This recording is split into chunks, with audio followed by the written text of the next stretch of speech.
La narration est une des principales compétences d'un magicien pour émerveiller le public, mais les meilleures performances de Bean de magie sont celles qui captivent le plus. De la magie numérique époustouflante de Trig Watson à Cyril Takayama passant sa main à travers la vitre d'un aquarium dans la vidéo d'aujourd'hui, nous allons révéler les secrets des 10 tours de magie les plus populaires au monde. Sans plus attendre, commençons. En 10e place, l'illusion de lévitation impossible dans Penn et Teller, Fool Us. Récapitulons rapidement la performance. Au début du tour, le magicien s'allonge sur une table, son assistante à ses côtés. Soudain, elle fait léviter son corps et le déplace à quelques mètres au-dessus de la table. Ensuite, elle fait tourner son corps et le pose sur ses pieds. Quelques instants plus tard, elle le fait léviter au-dessus du sol et le fait se déplacer sur la scène en le faisant s'accrocher à un cerceau. Ensuite, elle passe le cerceau autour de son corps en partant de ses jambes alors qu'il atterrit sur ses pieds.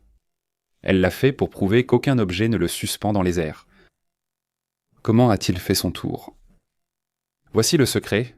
Comme vous pouvez le voir sur cette vue en coupe exposée, on remarque qu'un fil relié au côté gauche de la pièce est enroulé et connecté au côté droit du corps du magicien. Un fil venant de la droite de la pièce est enroulé et relié au côté gauche de son corps. Ensuite, allongé sur la table, nous avons remarqué du mou dans les fils reliés au corps du magicien. À ce moment-là, il n'y avait aucune tension dans les fils. Troisièmement, nous avons constaté que les fils étaient entrelacés. Bien qu'ils ne soient pas noués fermement, ils sont croisés les uns au-dessus des autres. Les fils sont croisés les uns au-dessus des autres pour faire tourner l'illusionniste dans le sens des aiguilles d'une montre dans les airs avant qu'il ne soit vu debout verticalement dans les airs. Nous avons aussi remarqué que lors de la lévitation initiale du magicien, le centre de son corps s'est élevé en premier. De plus, ses jambes et le haut de son corps sont pliés et cela est dû au fil attaché autour de la taille de l'illusionniste. Lorsque la tension du fil provenant du côté opposé de la pièce est appliquée, le magicien est soulevé vers le haut. Lorsqu'il est soulevé, la tension des fils les démêle, faisant tourner son corps dans le sens des aiguilles d'une montre. Une fois les fils démêlés, son corps reprend sa position normale. Le côté gauche de son corps est relié au côté droit de la pièce du point de vue du spectateur. Ensuite, l'illusionniste utilise ses jambes et ses bras pour déplacer son centre de gravité et ajuster son corps afin de léviter verticalement dans les airs. Après que Willy ait flotté verticalement dans les airs, la tension dans les câbles est réduite afin qu'il puisse se tenir debout sur le sol. Peu après, la tension des câbles a été accrue pour faire léviter le magicien à nouveau. En lévitant, le câble à gauche l'a tiré, le déplaçant vers la droite. De plus, en lévitant, nous avons constaté que son corps ne pouvait être tordu que jusqu'à un certain angle. C'est parce que la tension du câble du côté droit de la pièce qui le tire ne permet pas à son corps de se tordre autant. La même chose s'est produite lorsqu'il a lévité du côté droit de la pièce. Son assistant lui a fait tenir un cerceau pour l'aider à rester stable. À la fin de la performance de Willy, quand l'assistant a passé le cerceau des jambes au haut du corps, nous avons fait des observations. En plaçant le cerceau autour de ses jambes à l'atterrissage, la tension du fil a diminué et il s'est détendu. Cela a permis au cerceau de passer au-dessus du corps du magicien et, au moment où elle l'a levé au-dessus de sa tête, les fils se trouvaient juste derrière le cerceau. Ainsi, elle ne peut pas avancer le cerceau à cause des fils attachés au corps de Willy. Ensuite, elle devait passer le cerceau au-dessus de sa tête et le descendre jusqu'à ses jambes pour l'enlever. En 9e place, la dangereuse cascade de la confrérie. Faisons un rapide récapitulatif de ce qui s'est passé pendant la performance. Un magicien masqué de la confrérie tranche une pastèque avec un katana pour prouver son authenticité. 4 longues boîtes sont dressées sur la scène. Les magiciens disent donc qu'ils trouveraient 3 des 4 boîtes sans connaître la cachette du katana. Ils invitent de Deck sur scène et lui donnent le katana. Un rideau tombe, puis l'animateur va cacher le katana derrière ce rideau, dans l'une des 4 boîtes. Ensuite, les illusionnistes invitent Simon sur scène pour choisir les boîtes sur lesquelles ils doivent tomber. Ensuite, le rideau se lève et l'animateur a les yeux bandés pour ne pas voir les boîtes choisies par Simon. Étonnamment, aucun des 3 magiciens n'a sauté sur la boîte contenant le katana, chacun ayant sauté sur sa propre boîte. Ensuite, malheureusement, la 4e boîte a été retirée pour révéler que le katana y était dit caché. Comment ont-ils réalisé leur cascade risquée? Le secret, les 3 magiciens faisaient croire à des choix aléatoires et à un danger, alors qu'il n'y avait aucun risque réel pendant leur numéro. Quand Deck a dû cacher le katana sous une des 4 boîtes, il avait le choix. Les magiciens ignoraient où l'animateur avait caché le katana, mais l'assistant du magicien observait depuis les coulisses. Il a donc vu l'animateur cacher le katana sous une boîte. L'assistant a transmis l'information au magicien qui a remis les enveloppes à Simon pour qu'il choisisse au hasard les boîtes à sauter. Les magiciens de la confrérie masquée ont vraiment laissé Simon choisir librement son enveloppe. C'est parce que le magicien masqué avait le contrôle sur le numéro qui pouvait être affiché sur le papier, puisque les morceaux de papier dans toutes les enveloppes que Simon avait été truqués. Lorsque le magicien masqué qui a donné les enveloppes au juge a sorti les papiers numérotés de l'enveloppe, on remarque qu'ils étaient d'abord pliés, qu'il a ensuite dépliés pour lire le numéro. On remarque qu'en dépliant les papiers, chacun avait une étrange épaisseur. On voit clairement cette épaisseur étrange quand il a déplié le papier numéro 3, montrant qu'il s'agit de plusieurs feuilles assemblées. Une fois les papiers sortis et dépliés, chacun peut montrer un des 4 numéros sur les cases. Chaque feuille à coup de papier possède 3 volets qui peuvent être déplacés vers le haut ou vers le bas pour révéler n'importe lequel des 4 numéros. Tout ce que le magicien avait à faire était d'éviter d'ouvrir le numéro 2, car c'était la boîte qui contenait le katana. En 8e, le tour de cartes d'Anna dans Penn et Teller, Fool Us. Faisons un rapide récapitulatif de ce qui s'est passé pendant la performance. Anna commence sa performance en sortant 2 jeux de cartes et demande à Teller d'en choisir un, gardant l'autre. Elle demande alors à Allison de penser à un nombre spécial et de le dire. Elle choisit 24. Ensuite, l'illusionniste feuillette le jeu de cartes et demande à Penn de dire « Stop ». Une fois que Penn dit « Stop », elle lui montre la carte sans la regarder. Ensuite, elle manipule les cartes, puis s'arrête de les mélanger. Anna dit que la carte de Penn est la 24e du paquet. Elle demande ensuite à Penn la carte choisie, il répond le 6 de cœur. Alors qu'elle compte les 24 cartes du dessous du paquet et arrive à la 24e, elle la prend et choisit de ne pas la révéler, expliquant qu'elle a touché ce paquet en particulier. Par conséquent, elle décide qu'il serait plus juste et moins manipulateur d'utiliser la 24e carte d'un paquet auquel elle n'a pas accès. Elle demande alors à Teller de rapporter le paquet initial, et, incroyable, la 24e carte est le 6 de cœur. Eh bien, comment a-t-elle réalisé son tour ? Voici l'explication. Dès le début, lorsqu'elle a montré à Teller 2 paquets de cartes, ils étaient tous deux empilés, c'est-à-dire arrangés dans un ordre particulier. La magicienne avait mémorisé cette séquence spéciale présente dans les 2 paquets. Elle a mémorisé la séquence et la position de chaque carte dans le paquet. Quand Allison a choisi le numéro 24, Anna a tout de suite su que le 6 de cœur était la 24e carte dans les 2 paquets avant mélange. Lors de sa performance, elle a demandé à l'animateur de choisir un jour d'anniversaire, pas une année ou un mois, pour obtenir un nombre aléatoire. Un mois compte au plus 31 jours, donc l'animateur ne peut pas choisir un nombre au-delà. Le but de cela est que la magicienne n'avait qu'à mémoriser la séquence des 31 premières cartes du dessus du paquet au lieu de tout le paquet, ce qui rendait son travail plus facile pour elle. Dès que l'animateur a annoncé le nombre, l'illusionniste a su sur quelle carte forcer le 6 de cœur avec le stylo et le paquet en main. Elle devait forcer le 6 de cœur car, dans le paquet mémorisé de Teller, il était en 24e position. Par conséquent, elle a rapidement parcouru le paquet dans ses mains pour chercher le 6 de cœur, mais les images du moment où elle cherchait le 6 de cœur dans le paquet ont été intentionnellement coupées de la vidéo par les producteurs. Pour prouver que les images ont été coupées, on remarque qu'au moment où Allison dit 24, Anna a les mains en l'air, sans le paquet. Puis, soudain, l'angle de la caméra a changé et le paquet s'est retrouvé dans les mains de la magicienne. C'est à ce moment-là que l'illusionniste a cherché la carte du 6 de cœur dans le paquet qu'elle tenait en main, et la coupure de la caméra a eu lieu pour cacher la scène. Pendant la coupure de la caméra, elle a trouvé le 6 de cœur dans le paquet, puis a pris une brisure avec son auriculaire gauche. Cette technique lui a permis de séparer le dessus du paquet du dessous, mais cela reste peu visible de face. Après avoir fait la brisure avec l'auriculaire, elle a déplacé le paquet pour le tenir entre 3 doigts et le pouce, tout en le désalignant, comme visible sur cette image. On peut en fait voir Anna sauter initialement la carte sur laquelle Penn lui a demandé de s'arrêter. Remarquez que ses doigts étaient sur la carte du 10 de pique au moment où Penn a dit « stop », mais elle ne s'est pas arrêtée à ce moment précis. À la place, elle a continué à effeuiller le paquet pour s'arrêter sur le 6 de cœur. Ainsi, elle a réussi à forcer Penn à choisir le 6 de cœur. À ce stade, tout était en place, et le moment où elle faisait du cardistry n'avait en réalité aucune importance pour la méthode derrière le tour. Ils ont compté le paquet avec Teller, et la 24e carte était bien le 6 de cœur comme elle l'avait prévu. En 7e place, il y a le tour photo de Dynamo. Faisons un rapide récapitulatif de ce qui s'est passé pendant la performance.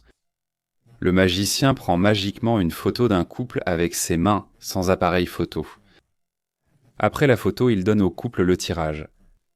Il prend une photo d'un groupe de filles avec ses mains, sans appareil, puis leur donne la photo prise. Comment a-t-il fait son tour? Voici l'explication. D'abord, les postures des personnes avant la photo magique du magicien diffèrent de celles sur l'impression instantanée après la prise de vue. Sur la première photo, la femme tenait son sac près du coude et levait le bras en posant. Mais sur la photo que Dynamo leur a donnée après l'avoir prise, elle n'avait pas le sac au coude. Elle tenait simplement son sac à la main, bras pendant.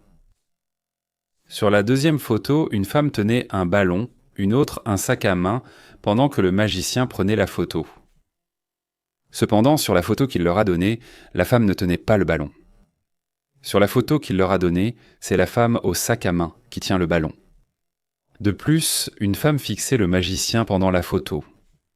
Sur la photo, elle regardait à gauche. Nous savons désormais que le magicien n'a pas pris les photos à main nue, ni de sa position, mais nous ignorons encore comment elles ont été prises. Désolé pour l'interruption. Si vous êtes arrivé jusqu'ici dans la vidéo, n'oubliez pas d'appuyer sur le bouton « J'aime » et pensez aussi à vous abonner, je vous serai vraiment reconnaissant pour votre soutien. Cela aide vraiment à faire grandir cette chaîne. Merci, maintenant revenons à la vidéo.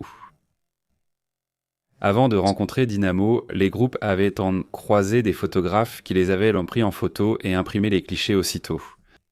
Les photographes ont ensuite remis ces tirages instantanés au magicien qui les a utilisés dans ses temps couleurs. En parlant aux spectateurs, il cachait la photo de chaque groupe dans sa main droite, les mains dans la poche de son sweat à capuche. Ainsi, sa main droite restait tournée vers lui lorsqu'il simulait prendre des photos des spectateurs. De plus, on aperçoit un éclat de matière blanche dans les mains de l'illusionniste pendant qu'il frotte ses paumes l'une contre l'autre. En réalisant son illusion, il a accidentellement montré un bout de la photo. Puis, pour faire apparaître les photos dans ses mains. Dynamo a caché la photo dans sa main droite, faisant semblant de prendre leur photo à main nue. Il a ensuite frotté ses paumes l'une contre l'autre et a tourné sa main pour les révéler aux spectateurs. En 6e, le carré magique d'incroyable Allison dans Foulus. Faisons un rapide récapitulatif de ce qui s'est passé pendant la performance. La magicienne débute en demandant à Penn de penser à un nombre à 2 chiffres entre 25 et 100 sans le révéler. Ensuite, elle lui demande d'écrire le nombre sur une feuille de papier et de la plier en 4 pendant qu'elle se détourne. Ensuite, Allison se retourne, déchire le morceau de papier, y met le feu, puis lit dans les pensées du lycée du juge tout en lui tenant les mains. L'illusionniste demande ensuite à Penn de la chronométrer pendant qu'elle écrit son nombre sur un carré magique. Après avoir écrit, elle montre la table au juge et demande s'il voit son nombre sur le carré magique. Il répond non, son nombre était 26. La somme de chaque ligne du carré magique est étonnamment de 26. De plus, la somme de chaque colonne du carré magique est aussi égale à 26. Il y a plus de 26 façons d'obtenir 26 avec le carré magique. Comment a-t-elle fait son tour? Voici l'explication. Après sa prestation, Penn a eu les mots suivants à propos de la performance d'Allison. Nous devons d'abord comprendre la création d'un carré magique. Pour expliquer le tour de l'illusionniste, comparons son carré magique 4x4 pour 26 à un carré magique pour 46. Dans les premières lignes des 2 carrés magiques, nous remarquons que les premiers nombres ne correspondent pas, mais que les 3 autres nombres de chaque ligne correspondent. De plus, dans la deuxième ligne, seuls 21 et 5 diffèrent, les autres nombres des 2 carrés magiques correspondent. On observe aussi cela pour les 2 autres lignes. Un nombre ne correspond pas. Cependant, les nombres restants sont identiques et occupent les mêmes cases dans les carrés magiques. Nous avons observé le même schéma en comparant le carré magique d'Allison à celui du nombre 58. Selon nos observations, un algorithme particulier semble utilisé pour créer le tableau des carrés magiques. Ici, n désigne le nombre que Penn a secrètement noté sur le papier. bien que n varie de 25 à 100 comme Allison l'a dit au juge avant qu'il choisisse. En réalité, le magicien peut commencer la plage à partir du nombre 21 au lieu de 25. Les nombres spécifiques qui apparaissaient tant fréquemment dans chacun de ces carrés magiques mentionnés précédemment restent toujours les mêmes, et ils apparaissent dans les mêmes cases. Si nous prenons 26 comme valeur de n et que nous l'utilisons pour résoudre les équations du carré magique, nous obtenons les nombres qu'Allison a placés dans chaque case inconnue. La première case à gauche de la première ligne vaut 6, 26, 20, et la deuxième case à droite de la deuxième ligne vaut 5 deux fois, 26 moins 21. La première case à droite de la troisième ligne vaudrait 8, et la deuxième à gauche de la dernière ligne serait 7. Allison avait dessiné le carré magique 4x4 sur son bloc-notes avant de demander un nombre à peine. Au début, on a vu que le carré magique était dessiné sur son bloc-notes, mais sans chiffre. Elle devait donc d'abord remplir rapidement le motif chiffré du carré magique mémorisé dans les cases correspondantes. Elle a vite remplacé n par 26 dans les équations et les a résolues. Même si Penn n'a pas dit 26 avant de finir le carré magique, le magicien connaissait déjà le nombre après l'avoir écrit sur le papier. Maintenant, vous vous demandez peut-être comment cela est même possible, puisqu'elle a immédiatement déchiré le papier. Eh bien, la technique qu'elle a utilisée pour détecter le nombre que le juge avait choisi dans sa tête s'appelle un coup d'œil central. D'abord, après avoir donné au juge une plage de nombres, l'illusionniste prend un papier et dessine un cercle au centre.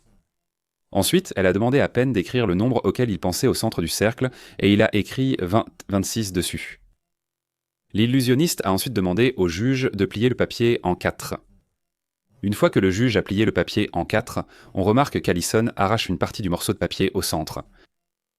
La partie qu'elle a arrachée de la feuille pliée est exactement celle où le juge avait écrit le numéro qu'il avait choisi, alors elle la déplie et y jette un coup d'œil. À ce moment-là, on remarque que ses yeux regardent ses mains pendant qu'elle était censée déchirer le papier. Ensuite, elle va continuer à déchirer les morceaux restants de la feuille pliée. Puis, à la toute fin, lorsqu'elle avait réussi à jeter un coup d'œil au numéro, elle a également déchiré le morceau qui contenait le numéro. Le morceau de papier était particulier, ce qui explique pourquoi il a ensuite pris feu. C'est en fait du papier flash, fabriqué en nitrocellulose, qui s'enflamme au contact d'une étincelle. Un allumeur à arc dans le bac à déchets a enflammé le papier qu'Allison y a jeté lorsque l'illusionniste a lancé le papier déchiqueté dedans.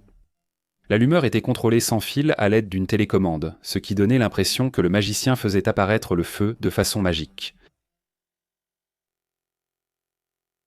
En 5e place, l'illusion de la scie de la mort de David Copperfield. Faisons un bref récapitulatif de la performance. Au début, l'illusionniste est enchaîné à une plateforme et enfermé dans un compartiment par ses assistants. Ensuite, une scie électrique mortelle est activée au-dessus de lui. Peu après, l'illusionniste se libère des chaînes et quitte la boîte. Mais alors qu'il tente de se libérer des chaînes qui retiennent sa taille à la plateforme, la scie mortelle tombe sur sa taille et le coupe en deux. Étonnamment, le magicien ne paraît pas en détresse lorsque ses assistants séparent la plateforme et font pivoter son buste. Fait fascinant, on voit ses jambes bouger comme si elles étaient encore attachées à son buste. L'assistante de David tourne son buste de l'autre côté et il rallume magiquement la scie de la mort. De plus, il réunit magiquement les deux moitiés de la plateforme sans l'aide de ses assistants et s'enferme dans le compartiment. Il ouvre alors le compartiment et se tient debout sur la plateforme, indemne. Eh bien, comment a-t-il réalisé son tour ? Voici l'explication. David tentait de s'échapper du compartiment pour garder son public en suspense face à la lame de scie. En réalité, l'illusion est conçue pour séparer son corps en deux. Au début de son tour, la boîte dans laquelle le magicien entre est délibérément utilisée dans la performance pour couvrir la plateforme. Cette boîte permet à l'illusionniste de placer ses pieds à la base de la plateforme. Il s'avère que la plateforme comporte deux sections, l'une au-dessus de l'autre. Le magicien place ses pieds sous un compartiment et s'accroupit dans la première section. Pendant que le magicien était à l'intérieur de la boîte, il utilisait une chemise blanche, semblable à la sienne, pour relier son haut du corps au faux bas du corps. David a agi ainsi pour faire croire que le faux bas du corps, sur la plateforme, était le sien. Lorsque la lame de scie a été mise en marche et a semblé couper son corps en deux, elle ne l'a pas coupé. Elle a coupé la chemise, reliant le pantalon des fausses jambes à son haut du corps. De plus, cela rendait l'illusion plus crédible grâce à l'espace entre son buste et le bas du corps. Dire que le bas du corps sur la plateforme était faux ne signifiait pas qu'il était inanimé. En réalité, il ne s'agit pas de David, car le bas de son corps est caché dans la boîte. En réalité, le faux bas du corps appartient à un acrobate qui a son corps plié et caché dans le compartiment inférieur de l'autre moitié de la boîte. Après que la partie supérieure du corps du magicien et le faux bas du corps aient été soi-disant réunis, l'acrobate a dû aplatir son corps dans le compartiment. Il fait cela pour s'assurer que ses jambes ne soient pas visibles du public lorsque l'illusionniste se lève à la fin de sa performance. En quatrième, la magie folle d'ici Simpson. Faisons un rapide récapitulatif de ce qui s'est passé pendant la performance. La magicienne débute en posant une boîte sur la table du juge. Ensuite, elle présente à Amanda, Alicia et Dave différents livres en leur demandant de feuilleter les pages pour s'assurer qu'elles sont différentes. Elle demande à Simon et Darv de soulever sa boîte et de la laisser tomber, mais ils échouent car elle est trop lourde. Quand elle s'approche, elle sort un jeu de cartes de la boîte, la soulève de la table et la laisse tomber par terre. Puis Simon prend une carte, face cachée, et le livre d'Alicia parmi 3. Puis il sélectionne la page 77 parmi les 600 du livre. Ensuite, elle demande à la juge de choisir un mot dans le livre qui sélectionne Budokwelo, dole aid pour Paikweson bouilloire. Ici révèle qu'elle avait écrit bouilloire sur son tableau juste avant l'émission. Elle demande aussi à Simon de montrer sa carte, un 4 de carreau. Lorsqu'elle enlève sa veste, elle porte une photo de Simon tenant la même carte à jouer. Comment a-t-elle réalisé son tour ? Voici une explication. La boîte de la magicienne est conçue spécialement pour sa performance, ce n'est pas une boîte ordinaire.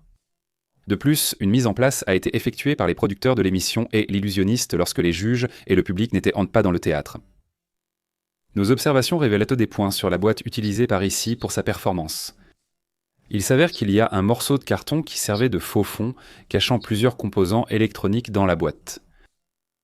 2 puissants électroaimants dans la boîte supportent 20 kg et demandent 12 volts en courant continu pour générer le champ magnétique. Les 2 électroaimants sont connectés à un module récepteur. Le module récepteur fonctionne avec 2 batteries nickel-cadmium rechargeables de 7,2, 5 en série, fournissant 14,45. Ces batteries ont une tension suffisante pour alimenter les 2 grands électroaimants qui nécessitent 12 volts. De plus, les producteurs de l'émission ont délibérément placé une plaque métallique sous le bureau des juges. Quand l'illusionniste pose la boîte sur la table et active les aimants avec la télécommande, la boîte paraît alors peser 40 kg. Chaque électroaimant attire 20 kg, expliquant pourquoi les juges n'ont pas pu soulever la boîte. De plus, le magicien n'a pas utilisé un jeu de cartes ordinaire, mais un jeu spécial appelé le jeu du destin. Chaque carte du jeu existe en double et est collée avec un spray spécial pour sembler unique. En réalité, si vous en retirez une, vous verrez qu'il s'agit de 2 cartes assemblées.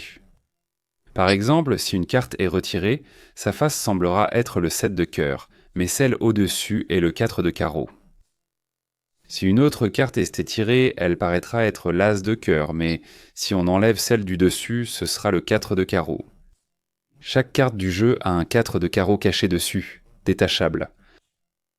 Peu importe la carte choisie par Simon, un 4 de cœur détachable au-dessus permet au magicien de réussir son tour. L'illusionniste a donc forcé Simon à choisir la carte. Lors de son dernier tour, elle a dit avoir prédit le mot d'Alicia et l'avoir écrit avant le spectacle. Nous avons fait des découvertes. Selon nos recherches, il a utilisé un tableau lynx pour ce tour.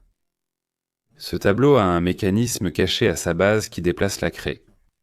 La craie décrit tout ce qui apparaît sur l'application connectée au tableau sans fil, contrôlée par l'assistant du magicien en coulisses. Cette personne a écrit le mot « bouilloire » après qu'Alicia l'a dit à voix haute. En 3e place, Dynamo anime un dessin par illusion. Récapitulons rapidement la performance. Le magicien commence en prenant une serviette en papier et un stylo, plie la serviette et les donne à un spectateur. Puis l'illusionniste invite le spectateur à imaginer un objet courant et à le dessiner sur la serviette sans le révéler. Dynamo dessine l'objet, se détourne, puis le spectateur froisse la serviette et demande au magicien de revenir.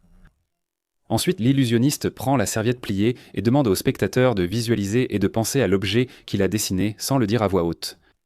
De façon fascinante, Dynamo dit au spectateur qu'il a dessiné une ampoule en lisant dans ses pensées. Par la suite, l'illusionniste fait quelque chose d'encore plus incroyable. Il pose la serviette sur la main du spectateur, la fait bouger comme si une ampoule y était, puis l'écrase dans sa paume.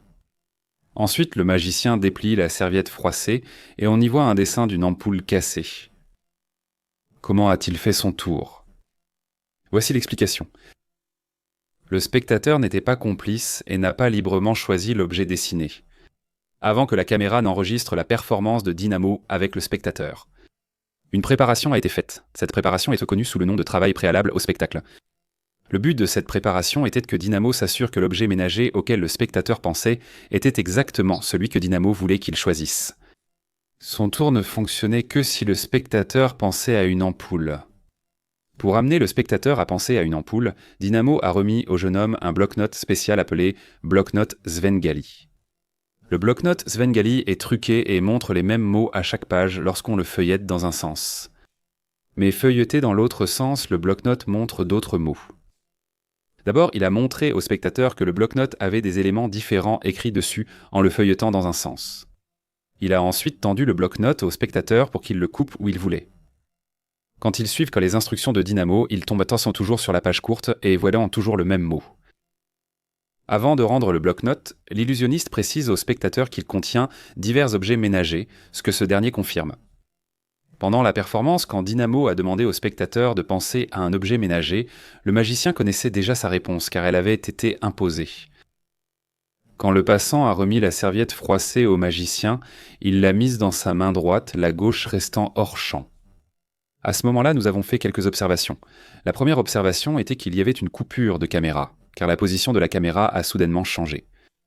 Pendant la coupure de caméra, la serviette sur laquelle le passant avait dessiné l'ampoule a été échangée contre une autre serviette. Cette serviette montrait une ampoule brisée, et l'échange s'est fait sans que le public ne le remarque. De plus, la serviette contenait une LED qui était reliée à une pile bouton. La LED était froissée dans la seconde serviette en boule. Pour l'allumer, l'illusionniste touchait la pile bouton après avoir mis la serviette, faisant clignoter l'ampoule. Ensuite, lorsque Dynamo a frappé sa paume contre celle du spectateur avec la serviette à l'intérieur, on a entendu un bruit de craquement.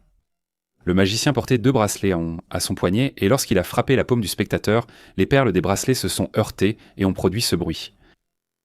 Par la suite, l'illusionniste s'est assuré d'ouvrir lui-même la serviette pour empêcher les spectateurs de découvrir la LED qu'elle contenait, et après l'avoir dépliée, sa paume gauche était complètement fermée car il tenait la LED à l'intérieur.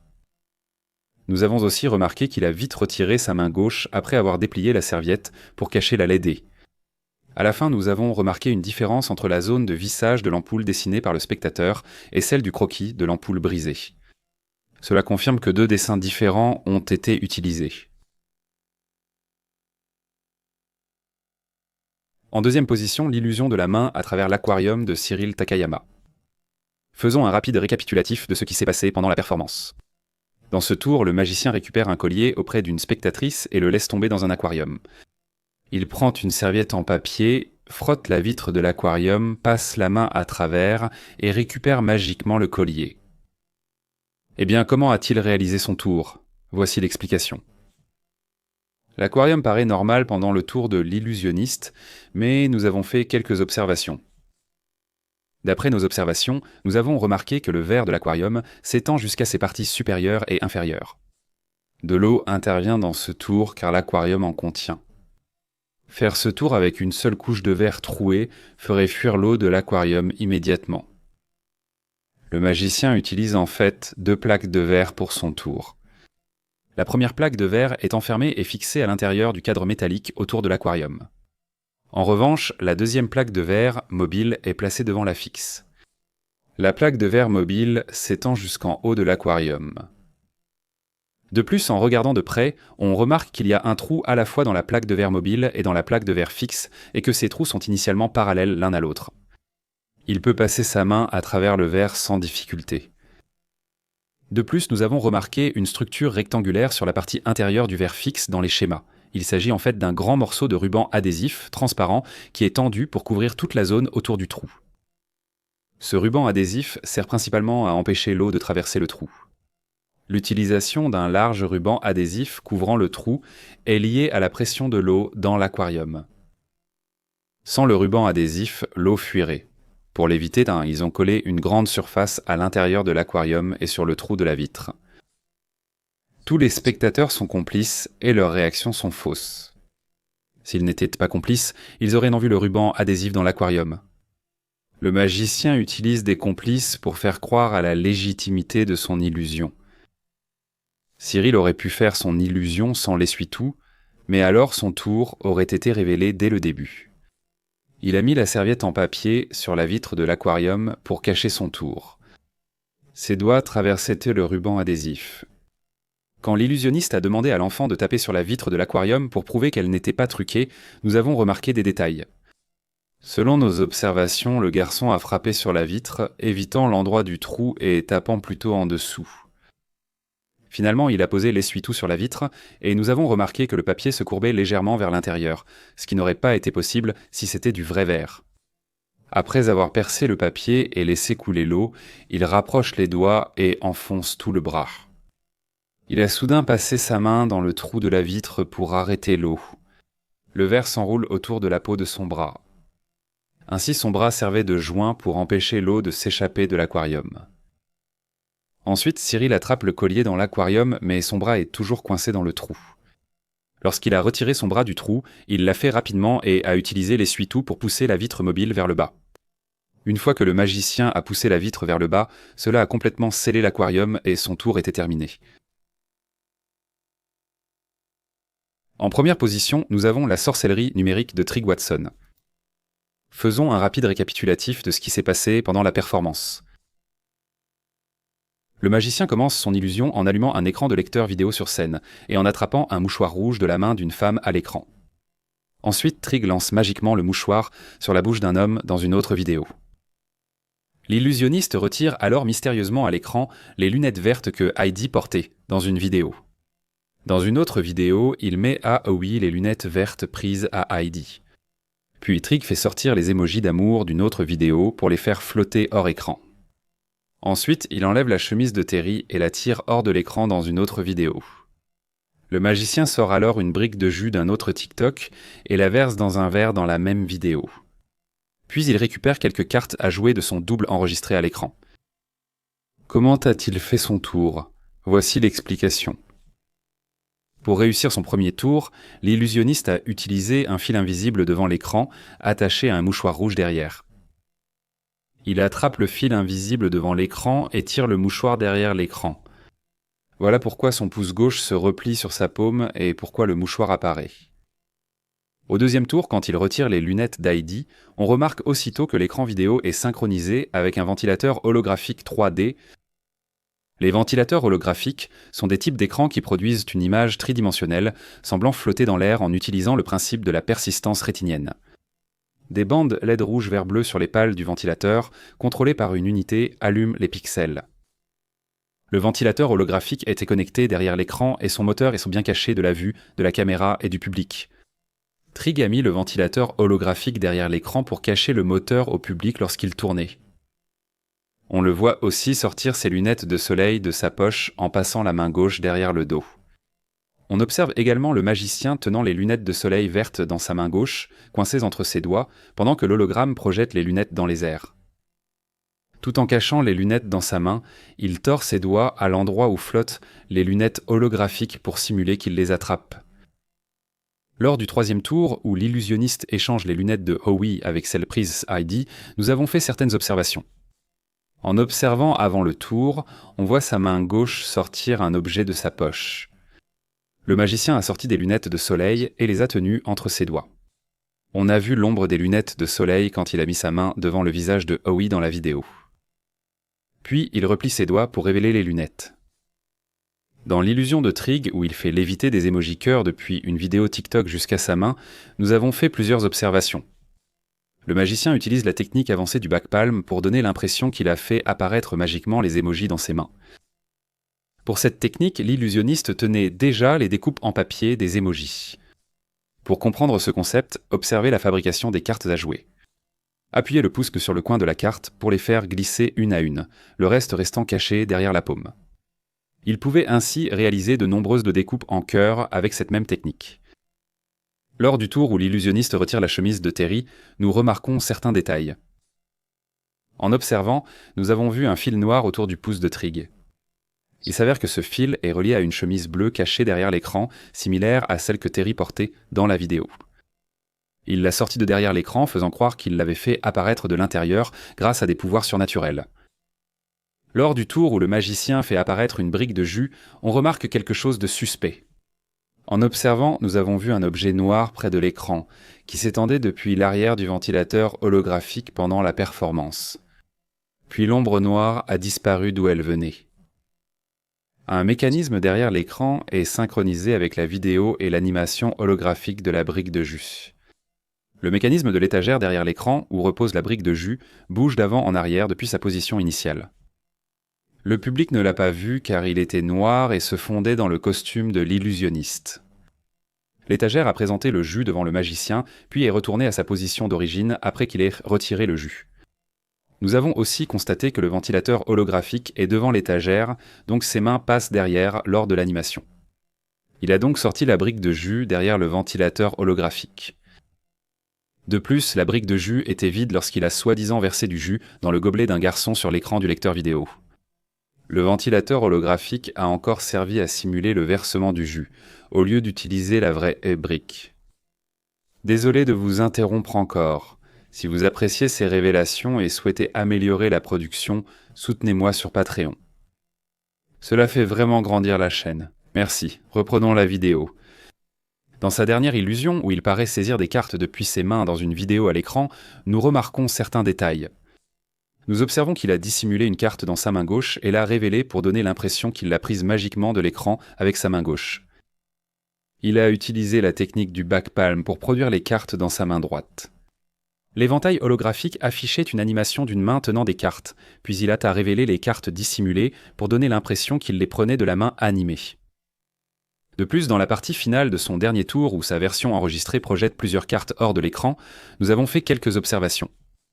Il a utilisé un lanceur de cartes de scène, un accessoire prisé des magiciens. Un moteur est scindé commandé par une carte Arduino programmable et connectée à une batterie. Il a ensuite contrôlé le moteur et le mécanisme avec une télécommande. Pour son tour, il a mis le paquet entre le moteur et le support, puis appuyé sur la télécommande. L'éjecteur de cartes était placé derrière l'écran du lecteur vidéo. Ensuite, l'assistant de Trig en coulisses a appuyé sur la télécommande au bon moment pour que l'éjecteur projette les cartes, donnant ainsi l'impression d'un véritable tour de magie. C'est tout pour aujourd'hui, merci d'avoir regardé et comme toujours, passez une excellente journée.